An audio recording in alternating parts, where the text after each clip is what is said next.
In 1974, Disney World had a theme park on a private island called Treasure Island, which was renamed Discovery Island 2 years later. This park focused on birds and wildlife. The corporation's cruise ships stopped at the resort, dropping off tourists to relax in nature. This is a real fact. You can look it up on the net. Disney spent several $1,000,000 to create this place, but in 1999, it was closed and abandoned. A great controversy was created about the reason why they finally left this island. The waters, the workers, etc. were blamed, but the most surprising thing is that the real reasons remain a mystery, and Christopher Howard Wolf threw his version online.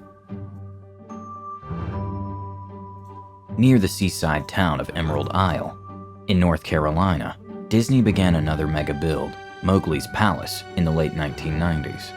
It was to be a The Jungle Book themed palace. Disney bought a lot of land at millionaire prices for the project. Several scandals were created with the sale of these properties, because persons claimed that the local government expropriated several of the land and then sold it to Disney.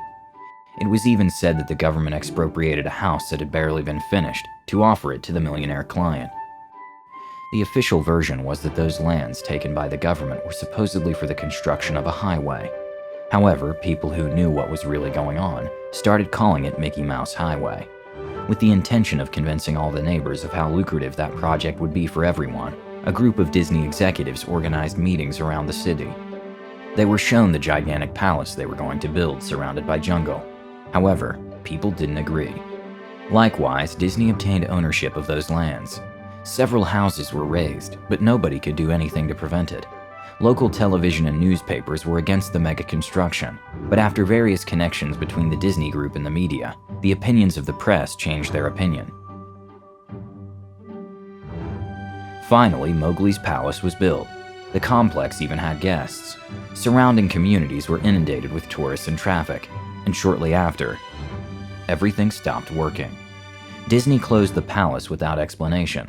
The neighbors were happy as they had managed to stop the usual nuisance associated with the influx of tourists. All those people were against that place from the beginning, so for them, it was a loss for Disney and a win for them. Years passed, and Ben had never thought of Mowgli's Palace again. It had been closed for more than a decade. He lived a 4-hour drive from Emerald Isle, so when all the fuss happened, he only had heard rumors. He hadn't learned anything personally. He found a blog from someone who had explored Discovery Island.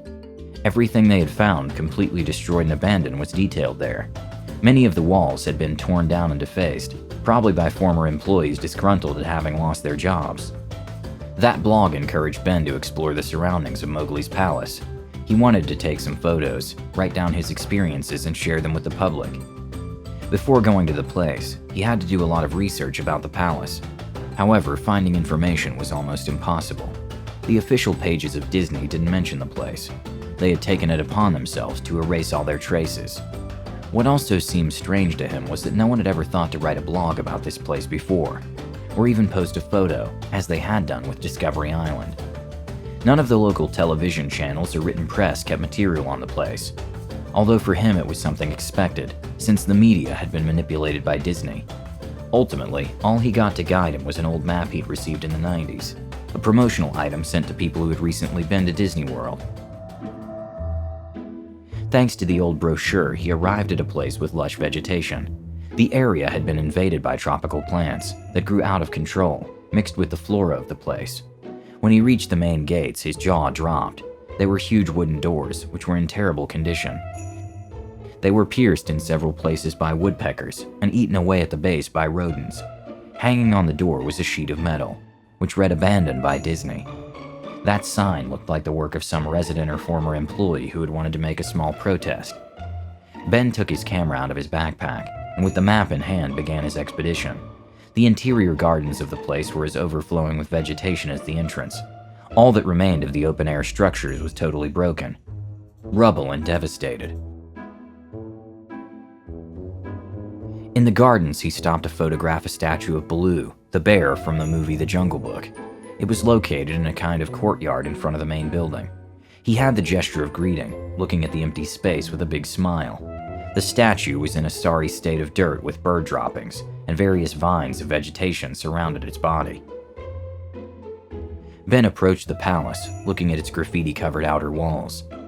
The doors had been ripped off, so he was able to get in without a problem. Inside, he found statues, walls with decorations from the film, and various cardboard, blankets, and food scraps.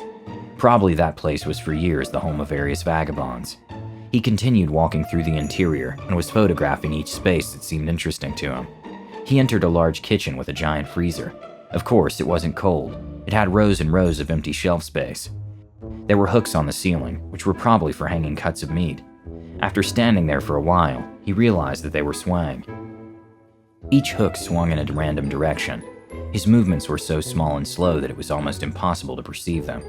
Ben guessed they were caused by his own footsteps and vibration, so he stopped one of them by grabbing it with his hands. Then he let go, but seconds later the hook began to move again. He ignored it and continued on his way. The bathrooms were in the same state as the rest of the place. Someone had smashed each of the toilets, and around them there was 1.5 inches of brown, smelly, stagnant water on the floor. The most curious thing was that the toilets and sinks leaked. It seemed very strange to him that they hadn't left the water sources completely closed. Ben continued through the rooms. They were similarly destroyed. In one of them, he thought there must be an old radio because he heard a faint conversation. He didn't find anything, so he assumed it might have been the sound of pipes. He felt ridiculous thinking that there could be someone there, but soon he remembered the cardboard and leftover food from the entrance. There could be vagabonds who had taken refuge in that place, and if they felt threatened, they could harm him. So he decided to return to the main gate of the palace. He was disappointed.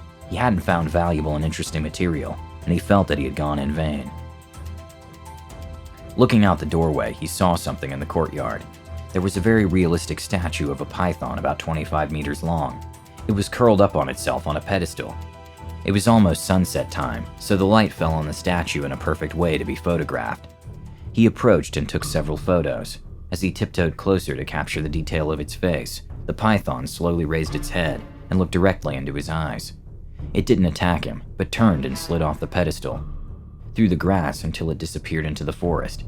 Ben couldn't believe it. He had seen a python over 20 meters.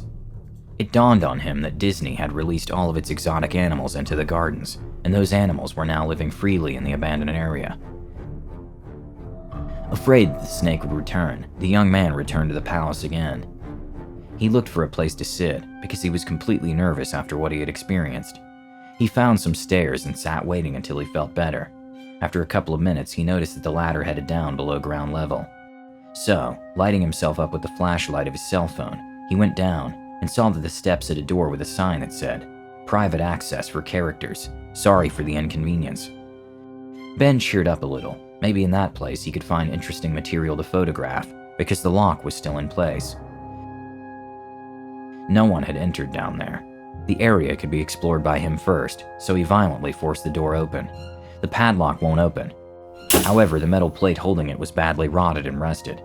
Time and decay had done all the work for him. He was able to bend the metal plate enough to get the door open. The character-only area was a very big change from the rest of the building. Nothing had been stolen or broken. All the deterioration here was the result of the passage of time. There were notebooks with notes, pens, chairs, an old TV, and even rotten food and drink. It seemed like he had entered a post-apocalyptic themed movie, where everything was exactly as it was at the time of the evacuation. As he walked through that area, things became more and more interesting. Desks and tables, paper scattered and almost melted with the damp floor.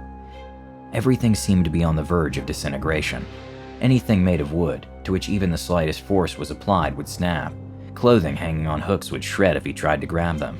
The area was much larger than he thought at first. It had several corridors. After glancing over, he came to a door with black and yellow stripes that read, "Character Preparation." He wanted to go in, but the door was closed. He assumed that was where they kept the costumes. He tried to force it in various ways, but he was unsuccessful. So he gave up and walked away. It was then that he heard a faint click, and the door swung open slowly with a creak. He entered, lighting the floor with his mobile, and suddenly a strong electrical buzz startled him. Strings of lights flashed on the ceiling intermittently. He had to cover his eyes until he managed to adjust to this level of light, which was just getting brighter and brighter. It seemed as if the bulbs would burst at any moment from the amount of illumination they were emitting, but suddenly, the lights dimmed and stabilized. In the room, there were many costumes of Disney characters. They hung on the walls like corpses. The image was quite shocking. Ben walked over to a Mickey Mouse costume. Unlike the other suits, this one was lying on its back in the center of the room. The fabric had deteriorated a lot. Part of it had fallen off, leaving several areas with holes. The most strange thing was the color of the costume. It was as if the colors were inverted.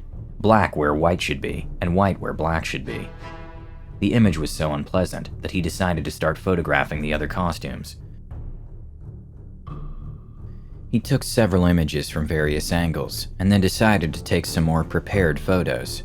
To do this, he grabbed the head of the Donald Duck costume to put it on top of the suit. When he had his head in his hands, the caricature's huge eyes seemed to be looking directly at him, and a crashing sound made him jump in fright. He looked at his feet, and there was a human skull. It had fallen off the character's head and smashed to pieces at his feet. Ben dropped the head of the duck costume immediately and turned toward the door. Right at the exit, he looked back to where the skull was on the ground. He couldn't leave without that photo.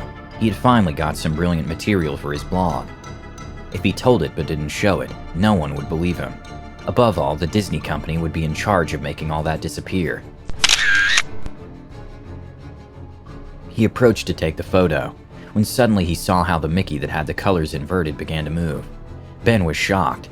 Mickey costume, or whoever was inside of it, was moving and staring at him. The young man was only able to stammer no over and over again. Hands and legs trembling, heart pounding, he raised the camera and aimed it at the creature. The camera screen showed blurred pixels. Only the silhouette of the character's costume could be made out.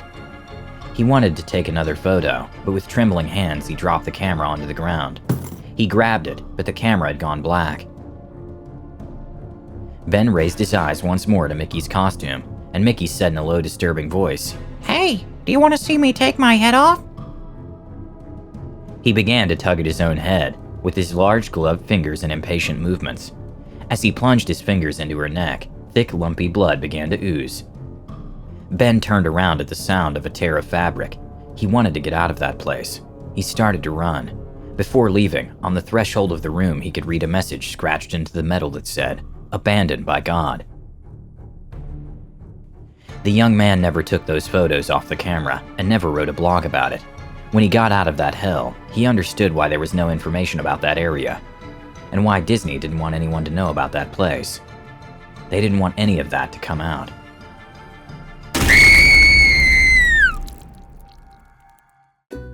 If you enjoyed this video, don't forget to like it. And if you want to see more Draw My Life videos, subscribe to our channel.